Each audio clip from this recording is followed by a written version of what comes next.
A primeira pergunta é do Josinaldo.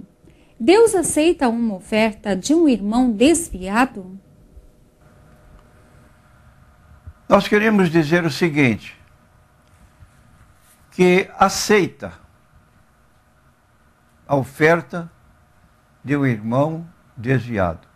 Estou admitindo que a pessoa que se propõe fazer uma oferta seja um trabalhador e que, ainda que esteja fora, tem consciência de que ele precisa contribuir agradecendo a Deus do que lhe pertence. É dele o dinheiro, como diz o escritor bíblico, nós damos do que tu nos deste. Então Deus dá e nós damos do que nos deste.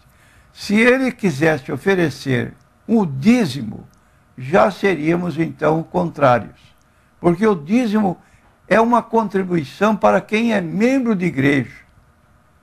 Ele é membro de igreja, ele tem obrigações para com a igreja da qual ele é membro, dentro da palavra de Deus, e então não é o caso de uma pessoa que está afastada da igreja. Agora, aproveitando o ensejo, o que nós devemos ter cuidado é com a procedência do dinheiro que eventualmente alguém queira dar para a igreja. Por exemplo, a Bíblia se referia que o produto, o recebimento de uma mulher prostituta que quisesse fazer ofertas no tempo da lei não era aceitável. Deus não aceitava ofertas dessa fonte. E hoje nós queremos dizer, crentes, e penso que não, mas pessoas que apostam na Mega Sena, fazendo votos, dizendo que se Deus der margem de ganho, que ele vai fazer a oferta vai fazer o pagamento do dízimo do valor que ele receber. Dispensa isso, porque Deus não vai participar, nem contribuir para que você tenha vitória num jogo de azar. Deus não tem parte nisso. Está lá no livro de Deuteronômio 18, versículo 10 a 12. Ele abomina jogos de azar, adivinhação, e essa contribuição não deve ser aceita. Pode ser que alguém divirja do ponto de vista, mas nós entendemos que não deve ser aceita por uma igreja, resultado de mega sena, de jogos de azar, como jogo de bicho, etc. NQI não quis se identificar. Pastor, Deus é homem como nós? Ele foi o que nós somos e nós seremos como ele é? A nossa resposta é negativa, não. E quero apontar mais que isso é doutrina dos Mormons, ensinada por Joseph Smith, que foi o fundador e escritor. Ele declarou o seguinte: Deus foi o que nós somos e nós somos o que Deus é. Deus é um homem exaltado, entronizado nos mais altos céus. Se não foi Joseph Smith que fez essa declaração, foi um dos integrantes da liderança dessa igreja. Agora, esse ensino que Deus foi o que nós somos e nós seremos o que Deus é, e que Deus é um homem exaltado, entronizado nos mais altos céus, foi um ensino transmitido para a serpente no jardim do Éden. Gênesis capítulo 3, versículo 3 a 5. Todos nós conhecemos. Quando Eva retrucou o convite da serpente para comer do fruto, ela disse: mas do fruto da árvore que está no meio do jardim, disse Deus, não comereis, nem dele tocareis, para que não morrais. Então Eva tinha conhecimento da ordem recebida. Então a serpente disse à mulher: certamente não morrereis, porque Deus sabe que no dia em que dele comer, se abrirão os vossos olhos, e sereis como Deus, conhecendo o bem e o mal. Ora, a mulher ficou impressionada. Ser como Deus, conhecendo tudo. E diz o texto em seguida, viu a mulher que aquela árvore era boa para se comer e agradável aos olhos, e árvore desejável para dar entendimento. Tomou do seu fruto e comeu, e deu também ao seu marido, e ele comeu com ela. Foram iludidos. Esse desejo de se tornar como Deus teve início com Lúcifer. Antes da criação do ser humano, Lúcifer no céu manifestou esse desejo de ser igual a Deus. Está no capítulo 14 do livro de Êxodo, aliás, de Isaías, versículos 12 a 14. Subirei, farei o meu trono igual ao trono do Altíssimo. E quando ele pretendia chegar a essa condição, diz o texto, lançado foste por terra. O seu nome Lúcifer, que significa luzeiro ou estrela da manhã, mudou para diabo, que significa sedutor. E outro nome que ele tem, Satanás, que significa inimigo de Deus. Aí está essa condição. E quero dizer ainda para os nossos ouvintes, que Deus não tem um corpo material tangível como o nosso. Jesus mostrou a natureza de Deus em João 4:24. Deus é Espírito.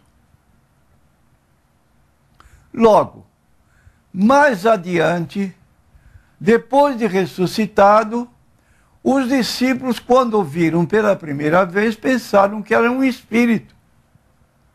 E Jesus declarou em Lucas 24:39, vede as minhas mãos e os meus pés, apalpai-me e vede que um espírito não tem carne nem ossos, como vedes que eu tenho. Logo, quem se encarnou, quem se fez homem, foi Jesus. Ele tem um corpo de carne, ossos, hoje glorificado, e está no céu com esse corpo. E esse corpo é o modelo do corpo que nós vamos ter. Porém, o Pai é Espírito, de modo que dizer que Deus foi o que nós somos e nós seremos o que Deus é, não é verdade bíblica. Cuidado, meu prezado ouvinte, para você não ser envolvido com essa ideia de ganhar um planeta para povoá-lo. Imagine um planeta para povoá-lo. Coitada da sua mulher. Vai viver a vida toda gerando filhos de 9 em 9 meses, porque para popular, fazer um mundo como o nosso, populoso, vai ser bem difícil. Mas é uma situação que, então está aqui a resposta, para que tenhamos cuidado com isso. NQI não quis se identificar. O que significa dízimo, ofertas e donativo? Caridade? Queremos dizer que dízimo é uma contribuição resultante de gratidão que brota de um coração generoso, reconhecendo que Deus é o dono de tudo, nos deu vida, família, trabalho, enfim. Reconhecendo que Deus é dono de tudo, eu gerencio as coisas de Deus. Ele me deu para gerenciar. E eu devolvo uma parte que cabe a Ele.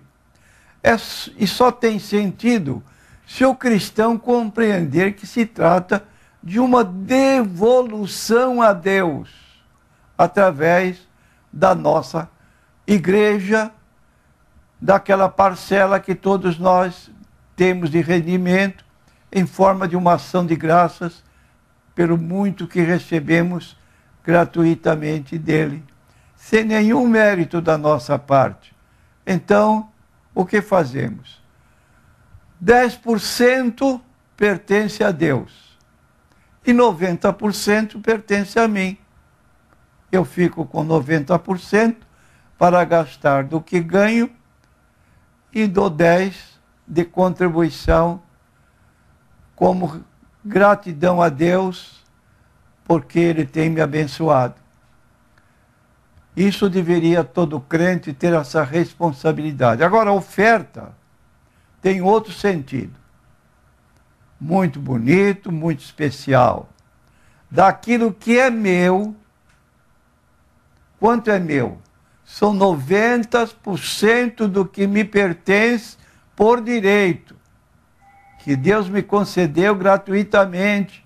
Eu quero dar uma parte, também gratuitamente, como expressão do amor e gratidão por tudo que tenho recebido de Deus. Então, já no caso de oferta, é uma espontaneidade que pode dar ou não.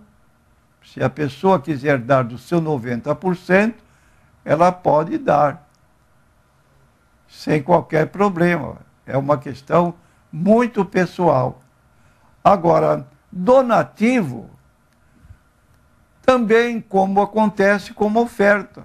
São diferentes do dízimo porque eu dou da parte que me pertence.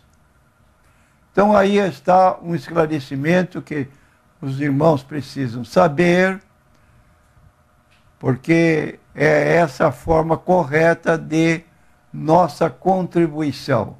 Não se deixe levar por nenhum crente que anda apregoando contra o dízimo, porque você não está agindo à luz da Bíblia Sagrada se eu fizer.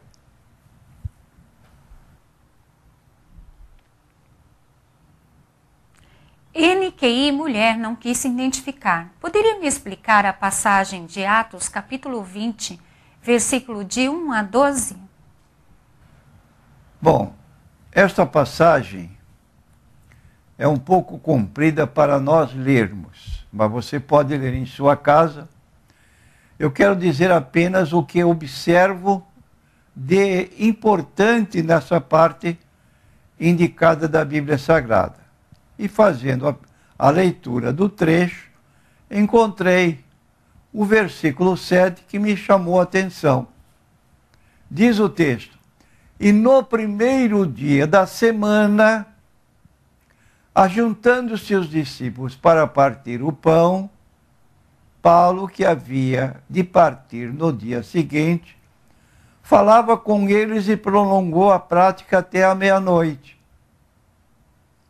Então, o que nós observamos aí nessa leitura? Que a expressão primeiro dia da semana corresponde ao nosso domingo, que veio substituir o sábado como dia de culto, decorrentemente da própria ressurreição de Jesus, que se deu no primeiro dia da semana, e que, então, no livro do Apocalipse, pela primeira vez na Bíblia, Apocalipse 1, capítulo 1, versículo 10, passou a ser chamado Dia do Senhor, de onde vem a palavra domingo, do latim Dominus Dias, que é dia do Senhor. Eu fui arrebatado no Espírito no dia do Senhor, e ouvi detrás de mim uma grande voz como de trombeta. Então aqui essa expressão, partir o pão, refere-se à ceia do Senhor. Como diz o texto do Atos dos Apóstolos, quando eles partiram o pão pela primeira vez, depois da conversão de quase 3.000 pessoas, Atos capítulo 2, eles foram batizados e formaram a igreja no dia de Pentecostes, e ali se reuniam, partindo o pão e viviam em conjunto com uma igreja. Todos os dias estavam reunidos e ali viviam em união. Você pode ler isso do versículo 41 em diante, de Atos capítulo 2, que a igreja teve início nesse dia do Pentecostes. Então aqui está mostrando isso, que Paulo se reuniu para celebrar a ceia e se deu um acontecimento que se tornou infausto. Diz o texto bíblico que um moço chamado Eutico, ele estava no terceiro andar da casa onde se realizava esta cerimônia. E ele, naturalmente, pela extensão da programação de Paulo, porque ia partir no dia seguinte, ele pegou no sono e caiu do terceiro andar. E ali então, Paulo chegou-se ao moço, que já estava morto, e orou por ele, e ele então reviveu, ressuscitou. Foi um milagre que aconteceu, porque antigamente não tínhamos lâmpadas como temos hoje, era a luz de óleo, aquelas botijas cheias de óleo e iluminavam com um pavio o ambiente, e aquele óleo ia sendo espalhado e produzia um sono. Foi o que aconteceu com o Eutico, que veio a morrer, mas ressuscitou pela oração do apóstolo Paulo. Então está aí de notável é que a partir da ressurreição de Cristo, os cristãos passaram a reunir-se no primeiro dia da semana. O que vemos também em 1 Coríntios capítulo 16, versículo 2, no primeiro dia da semana, cada um de vós ponha de parte o que puder juntar conforme a sua prosperidade, para que não se façam as coletas quando eu chegar. Então a igreja tomou novo rumo.